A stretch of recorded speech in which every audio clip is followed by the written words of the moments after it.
distinguées personnalités, veuillez recevoir les salutations distinguées de son Excellence le capitaine Ibrahim Traoré, président du FASO, chef de l'État.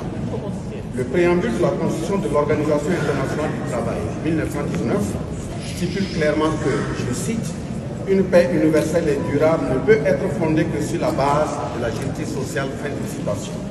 Cet impératif a été rappelé à la commémoration du centenaire de l'OIT en 2019 en ces termes, je cite, « Si tu veux la paix, cultive la justice ». Fin de citation. C'est parfois en ces principes et valeurs de solidarité, de justice sociale et de paix édictées que le Burkina Faso a adhéré de façon souveraine à l'OIT le 21 novembre 1960. De cette date à ce jour, il a ratifié 44 conventions.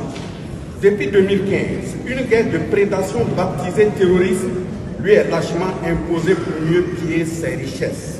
Face au mutisme presque général de la communauté internationale frisant l'insensibilité, par la complicité de certains États et ayant davantage compris et retenu que la survie, la stabilité, l'épanouissement et le progrès social véritable d'un pays ne découleront pas de tenants de conventions ratifiées, encore moins d'une présence artificielle dans une foison d'organisation, le peuple burkinabé s'est résolument engagé et déterminé dans une lutte qui consent les sacrifices à la hauteur du défi historique qui est la conquête de sa souveraineté pleine et entière, car c'est à cette seule condition que nous vivrons libres et dignes. Je félicite le directeur général du BIT, dont le rapport intitulé, je cite, « Vers un nouveau contrat social », fin de citation, est non seulement interpellateur, mais aussi et surtout confirme amplement cette analyse et vision du Burkina Faso.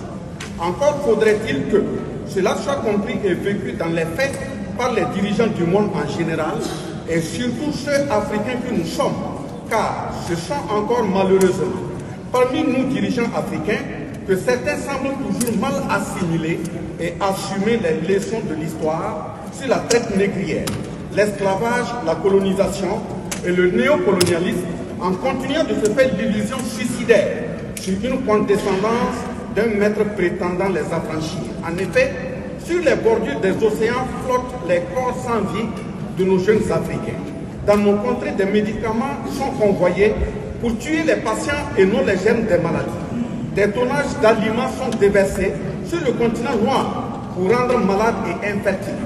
Des conventions et accords sont signés pour embrigader et aliéner. Du chantage dit à travers des financements organisationnels pour tenter d'imposer l'homosexualité à nos pays. Des dirigeants recrutés et entretenus pour être des vrais négriers de salon, etc. Et cela se joue jusqu'à la représentation au rabais des peuples africains dans des instances internationales, même en violant les principes simples et règles de décence. Si l'OIT veut survivre en tant qu'organisme spécialisé de l'ONU, ses mandats tripartites doivent courageusement s'assumer dans le sens plein des valeurs humaines ennoblissant, notamment la dignité, l'intégrité et l'honneur. En attendant, le peuple burkinabé a conçu son contrat social prioritaire qui est en cours de mise en œuvre et décliné dans le plan d'action pour la stabilisation et le développement et articulé autour de la sécurisation de l'ensemble du territoire national, la réponse urgente, efficace et efficiente à la crise humanitaire, la promotion de la bonne gouvernance et la lutte contre la corruption, l'engagement des réformes politiques, administratives et institutionnelles en vue de renforcer la culture démocratique et consolider l'état de droit, la réconciliation nationale et la cohésion sociale et l'organisation d'élections libres, transparentes et inclusives. C'est désormais et uniquement dans ce sens de conquête de notre souveraineté que les ratifications de conventions, leur mise en œuvre et notre présence dans des organisations seront soumises à la décision souveraine du peuple et non pour complaire ou plaire à qui que ce soit.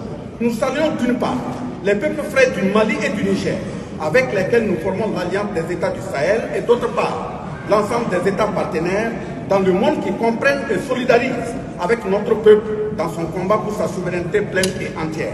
Notre profonde compassion, solidarité et sincère condoléances au peuple iranien, russe et palestinien pour les instants douloureux vécus dans leurs pays respectifs. Vive l'Alliance des États du Sahel, vive les peuples en lutte pour leur souveraineté, vive le Burkina Faso, pays des hommes intègres, vive l'OIT, la patrie ou la mort, nous vaincrons.